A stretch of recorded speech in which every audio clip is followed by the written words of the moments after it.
Forward prayer is something individuals do to ask for, or give thanks for, a want or a sought after or favorable change. There are a lot of different ways to pray, but they all involve thinking of what you require. Individuals utilizing the law of attraction are practicing the same principle. They are thinking of a want, or a sought after outcome, in the way they trust will give them the best chance of experiencing it. There are a lot of different ways to view the process of turning our ideas into realities, or experiencing them in the tangible world, but they all involve thinking of what you wish. Law of attraction, the power of prayer. Have all your prayers answered even if you do or do not believe in a higher being. -4 Chapter 1, Behind Prayer. -5. Synopsis: if you conceive of two hoi polloi praying for a mutual acquaintance to recover from an illness, you may be able to conceive of one of them thinking, "God, please save my acquaintance from his atrocious illness that my online research states kills thousands of individuals between the ages of in the prime of their life every year. Please don't let this atrocious disease kill my acquaintance like it does so many others."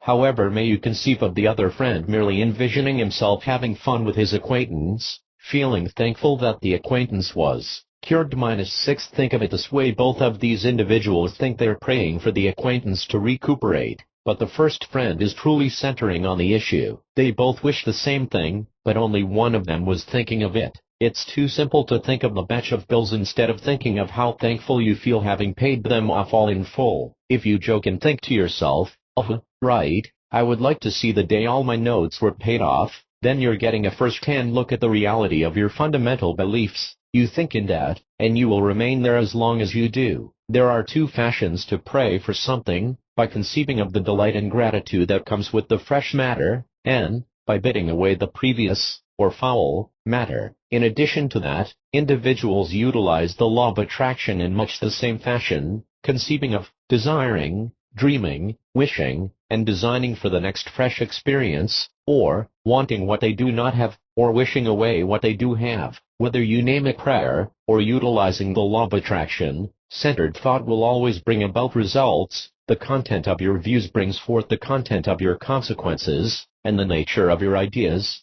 favorable or damaging, determines the nature of your consequences. -7 If you're thinking of cash, health, and a happy relationship, you'd better be thinking in favorable terms and pictures, and feelings of appreciation, joyfulness, and abundance. If you wish your cash, wellness, and relationship experiences to turn out for the better, and if they don't, keep it favorable. You don't understand why matters turn out the way they do, but thoughts all of the time produce matters. So persevere on your favorable thinking, and whether you're praying, or designing for the future, it's the thoughts that counts. So think great ones. -8 Chapter 2, Correct Prayer. -9 Synopsis: prayer is a staple of a lot of faiths. Individuals speak to God or to higher powers or forces and invite aid. Prayer in that form still works, as a lot of individuals will attest. However, prayer in its purest configuration is nothing more than a centered visualization, using the law of attraction to manifest healing, assistance,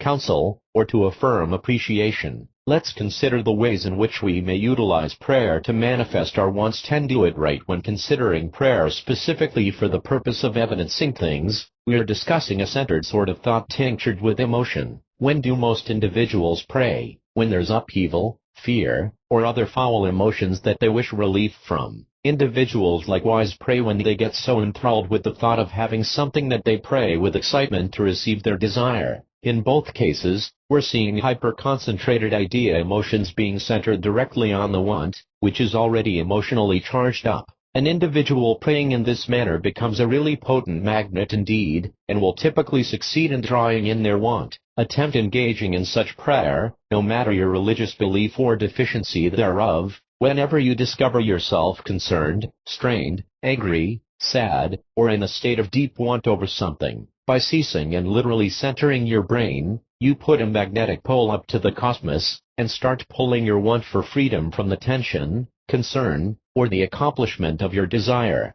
The difference between the normal idea procedures and what I'm calling prayer here is a mighty intent. Utilize your will, and instead of praying to a deity, you might simply state, "I intend that this come about or I'll receive that." The more emotional power behind the affirmation, the more potent it will be. 11 Each thought you have is similar to a prayer to the universe. So let me nail down the sort of prayer I'm discussing as hyper-centered thought. If you follow this prayer up with more visualization work, you'll have even better success. The more power you place into the want, the quicker and better will be your success. Group prayer is a potent power. When multiple individuals bring the might of their thoughts and emotions together, the law of attraction may really shine. With a lot of individuals working together to draw in the same thing, an enormous boost of energy goes into the idea form, and the universe hears this loud and clear. Manifestations with a group may happen really swiftly indeed. The only hard part is seeing to it that everybody in the group is really working as a combined whole, and that no damaging thinking is being added to the kitty, which may decrease some of the group's might. So attempt to form a group of like-minded individuals. Pray for world peace. Pray for new automobiles.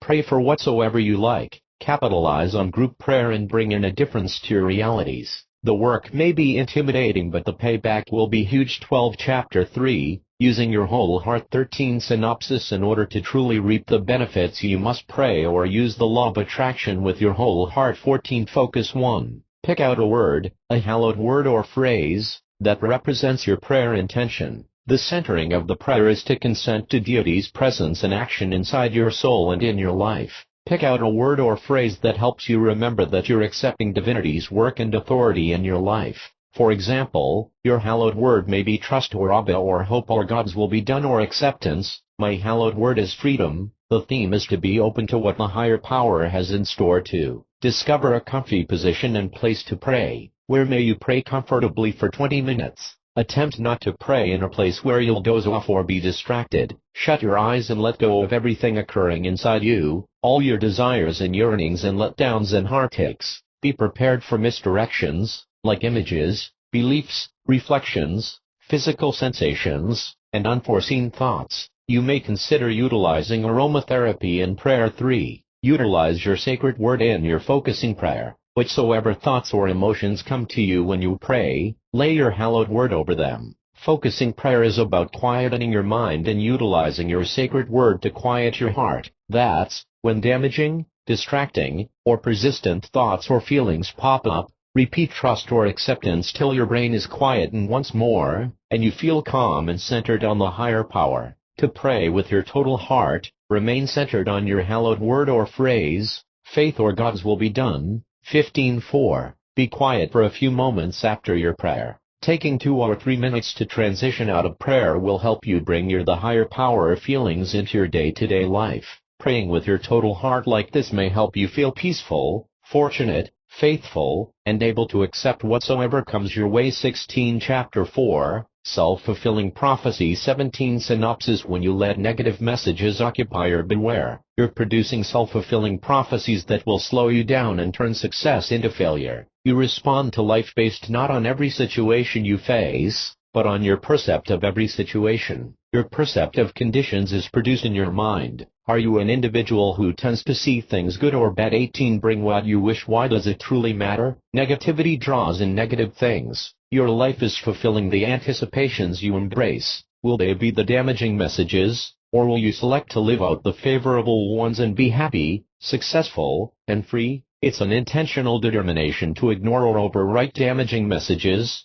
and a deliberate posture to take on life half full. It is not simple, but with power and a positive attitude, you may do it. The life you aspire to produce depends on it. A self-fulfilling prophecy is where a belief, frequently false, is accepted as reality, and in saying it, becomes true. We're all living out self-fulfilling prophecies, as whatever your perception of reality, whatever ideas you accept as true, will lead you. You draw in black hole things by centering on the negative. That's part of the law of attraction. Where do you discover the positive messages, and do you still hold on to the damaging ones? Observe. The term is self-fulfilling prophecy. Whose prophecy are you truly fulfilling? Are you believing fake messages about yourself and producing your own misery? As a grown-up, you're responsible for the content that drives you. Are you around those who perpetually berate you? Tell them to quit. Do you accept statements from other people as real, or talk to yourself in a patronizing manner? Confident individuals might more easily dismiss abrasive insults from those distant contacts, but when uttered from close family, it becomes 19 even harder to keep from accepting them as reality. The hardest to fight of all is when you tell it to yourself. Are you your own worst critic? Perhaps these sound familiar: you're stupid, you'll never amount to anything, you can't come through, how may you have even thought you could succeed, you ought to have known better, why did you even try, what an embarrassment you are, you're atrocious, useless, unintelligent, incompetent, and a failure. These cut deep wounds in your spirit, and it takes aim to replace them with favorable truth. A favorable outlook makes the difference between a quitter and a success. The determined designate success and keep going in spite of obstacles. Successful individuals trust in themselves and their aspirations, and persevere. They dwell on favorable thoughts, and draw in the reality they believe. If you're determined, you discover a way to make it occur as you believe that you'll be able to. If you trust that you can't, you will not. There's always a way. It might be hard, it might be different than you had in the first place planned, you might have to adapt to the unfamiliar, but if you're centered and think positively, you may accomplish your goals. Do you trust it? Decide you can do it, and draw in success. You produce your dream future. Start now. 20 Wrapping up, and this is what prayer is all about. As a matter of fact, anything asked in prayer with a spirit of trust and belief is likely to be accomplished. This is the law of attraction in action. The law of attraction is a double-edged sword, as it may bring either success or failure, but prayer is a favorable tool. Prayer provides the individual what he asks. Once you really believe in prayer and ask for particular things, it will be given in reply. It's an excellent tool that connects us to the cosmos. The cosmos gives an individual more of what he's seeking. The law of attraction is true for everybody. This law is universal, as it doesn't care who you are or what faith you subscribe to. It's as true and universal as the law of gravity. In Proverbs in the Bible, it states, "As a man thinks in his heart, so is he." The author goes one step further in that matter. It's commonly assumed that we think with our brains, but, according to this proverb, it's from our hearts that we do our thinking and trusting, and not from our brains.